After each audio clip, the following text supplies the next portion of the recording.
छत्रपती शिवाजी महाराज हे फक्त महाराष्ट्राचं आराध्य दैवत नाही, तर आपल्या भारत देशाचं आराध्य दैवत आहे.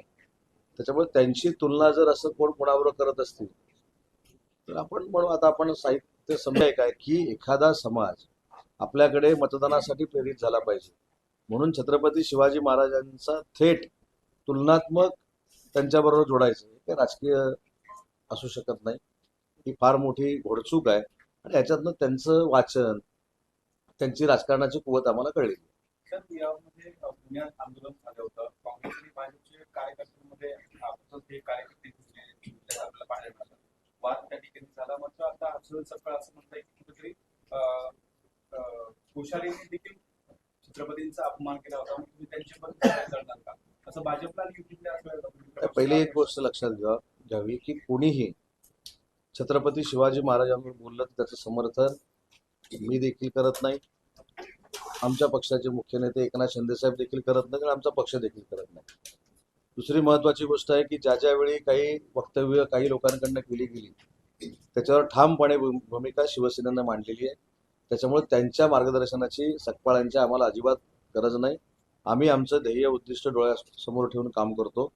परंतु टिपू सुलतानांबरोबर छत्रपती शिवाजी महाराजांची तुलना करणं याच्यामध्ये त्यांच्या राजकीय कोतीचा भाग देखील लक्षात आलेला आहे आणि त्यांचा अभ्यास देखील लक्षात आलेला आहे. छत्रपतींची जयंती उद्या काही दिवसांवर येऊन ठेवली आहे आणि अशा सर्व राज्यभर नव्हे तर देशभर खरं तर तयारी सुरू आहे आणि अशाच कुठेतरी छत्रपतींचा मुद्दा घेऊन पुन्हा एकदा राजकारण होतं असं आपल्याला वाटतं. नाही, छत्रपतींचा मुद्दा घेऊन राजकारण करण्याचा उद्देश काय महायुतीच्या सरकारमधल्या कोणाचाच नाही.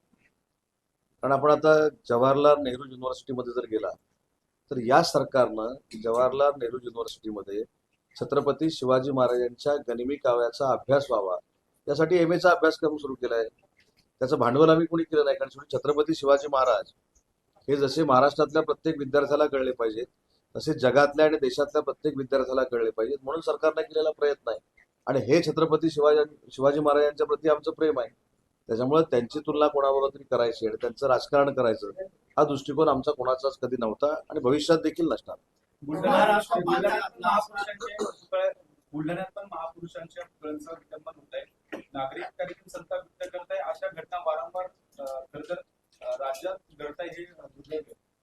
मी याला विकृती असं म्हणतो, कारण राष्ट्रीय संत जे आहेत, राष्ट्रीय पुरुष जे आहेत, त्यांची अवहेलना करणं, त्यांची विटंबना करणं ही विकृती आहे आणि अशी विकृती पोलिसांनी ठेचून काढली पाहिजे. आपल्याच मंत्रिमंडळातील गणेश नाईकांनी अनधिकृत बांधकामाचं खातं अर्बन डेव्हलपमेंट विभागावरती ठेवलं. हा सगळा कर्मचारीपणा हा या विभागातल्या लोकांचा असं काय याच्याबद्दल मी काल देखील असं म्हटलं की नक्की त्यांचा प्रॉब्लेम काय हेच कळेनासं झालेलं आहे. मी काल देखील असं म्हटलं की नक्की सरकारमध्ये राहून ते शिंदे साहेबांबद्दल बोलतायत की देवेंद्रजी फडणवीस साहेबांबद्दल बोलतायत हेच कळेनासं झालेलं आहे. कारण आज मुख्यमंत्री म्हणून देवेंद्रजी फडणवीस साहेब काम करतायत, त्यांच्या मंत्रिमंडळामध्ये ते काम करतायत. आज काहीतरी बोलले की यांना मी माझी करू, त्यांना माझी करू, व जी 2-2, 3-3 वेळा स्वतः माझी झालेली आहे. त्यांच्या घरातले अनेक लोक माझी झाले, त्यांनी माझी करण्याच्या गोष्टी करूच नाही. मी काल देखील सांगितलं की त्यांच्या वयाचा 100% आम्हाला सगळ्यांना आदर आहे, परंतु एकनाथ शिंदे साहेबांना टार्गेट करून बोलण्याचा जर प्रयत्न केला तर मी देखील मराठी भाषेचा मंत्री आहे, मला देखील अतिशय चांगल्या बोलीभाषेमध्ये देखील बोलता येतं. आणि म्हणून गणेश नाईक साहेबांना माझी विनंती आहे की नाहक आपल्याला एखादं चांगलं मंत्रिपद पाहिजे, आपण दिल्लीच्या फार जवळचे आहोत किंवा अन्य कुठच्या जवळचे आहोत असं सांगण्यासाठी जी एकनाथ शिंदे साहेबांवर टीका होते ती त्यांनी बंद करावी.